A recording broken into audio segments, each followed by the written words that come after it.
ఎవరైనా మ్యారీడ్ అమ్మాయి లేదా అబ్బాయితో మీకు ఎఫ్ఐఆర్ నడుస్తుందా? అయితే ఒక విషయం తెలుసుకోండి.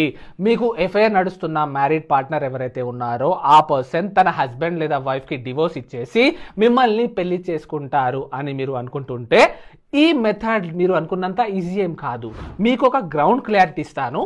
మ్యారీడ్ అయిన మీ పార్ట్నర్లో ఒక వైఫ్ లేదా హస్బెండ్ మ్యూచువల్ కన్సెంట్తో తనకి డైవోర్స్ ఇవ్వడానికి రెడీగా లేకపోతే డైవోర్స్ తీసుకోవడం చాలా కష్టమైపోతుంది. కొన్నిసార్లు 15 to 20 years కూడా పట్టే కేసెస్ ఉంటాయి.